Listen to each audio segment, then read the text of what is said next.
now entering Crazy Joe's Galaxy. Enjoy the wild ride. You are now entering Crazy Galaxy. What's going on, everybody? We've got Frankie Edgar versus Jeremy Stephens at UFC 205, UFC Madison Square Garden. UFC's coming to New York City. It is going to be a blockbuster event. It is going to be gigantic, ginormous. Finally, the UFC is coming to New York. New York. It's going to be awesome. Now, Frankie Edgar is ranked number 2 in the featherweight division, and Jeremy Stephens is ranked number 7 in the featherweight division. The little heathen Jeremy Stephens versus the answer Frankie Edgar is going to be an epic fight. It's going to be pretty wild and interesting. Both guys are very vicious fighters, and they both have a lot of knockout power in their hands. Will this go to decision? Will it be a finish in a TKO or a KO, or will it be a submission victory for one of the two of them? We'll find out soon enough, as it is not too far away now. Now, let me know down in the comment section your thoughts and opinions about anything and everything I said in this video here. So let's get to the prediction now, and then we'll get to some stats and breakdown stuff, and get into why I am picking who I am picking. So Frankie Edgar is who I'm going for. I'm going for the answer, Frankie Edgar. I believe he's going to pick this victory up by way of KO or TKO in the first round over Jeremy Stephens.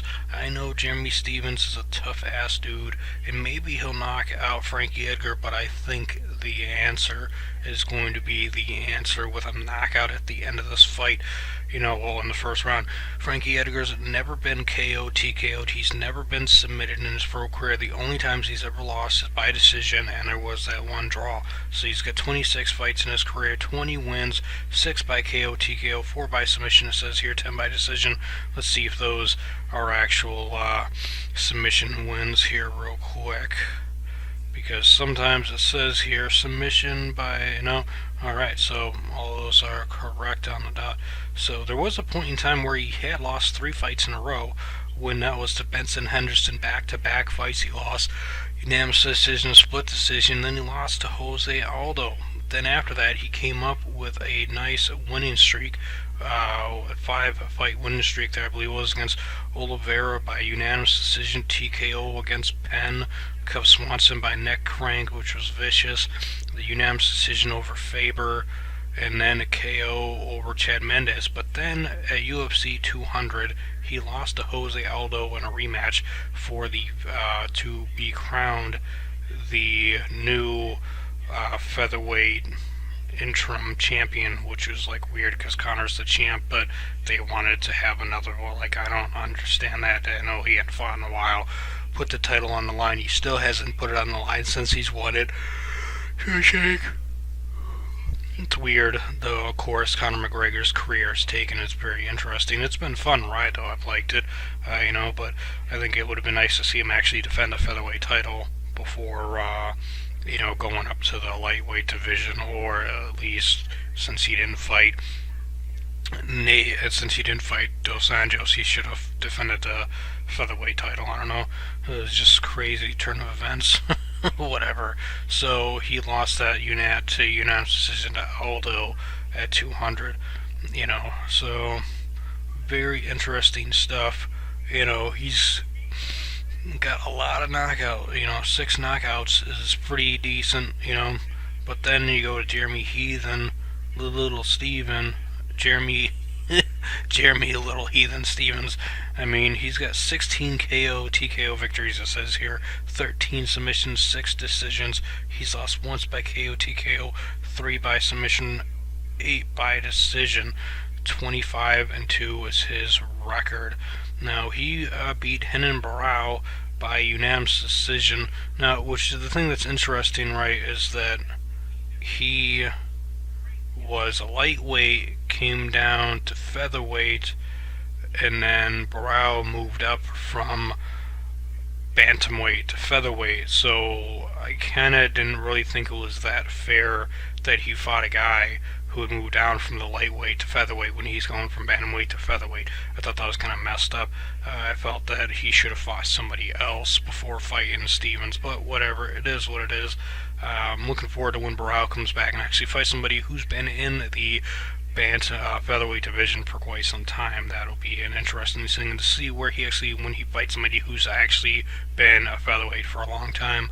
Now, Holloway is another dude who is a beast that he lost to. He lost to Max Holloway by unanimous decision. Dennis Bermudez, he beat him in an epic TKO fashion at UFC 189.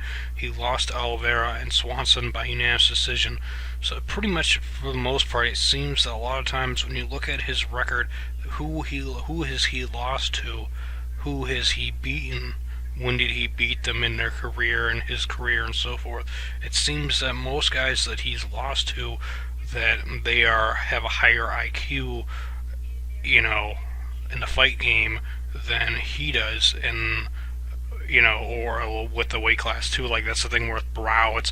It's a really, that fight was really trickery. You know what I mean? Like I said, he was a bantamweight moving up to featherweight, and then a lightweight going down to featherweight. So it's like, you moving up and moving down. That's not really fair, in my opinion, but it is what it is. They both signed to fight it.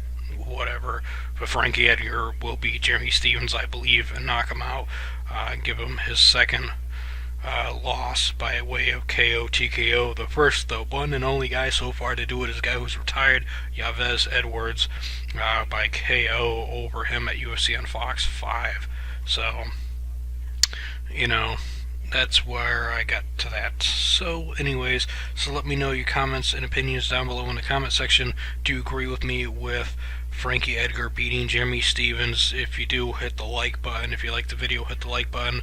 Let me know in the comment section if you think that Edgar is going to win by submission, and how. If you think he's going to win by decision, or you think he's going to win by KO or TKO.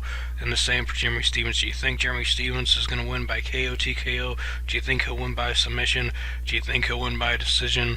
Let me know down in the comment section down below. And if you have not subscribed yet, be amazing and hit that subscribe button. Thanks for watching.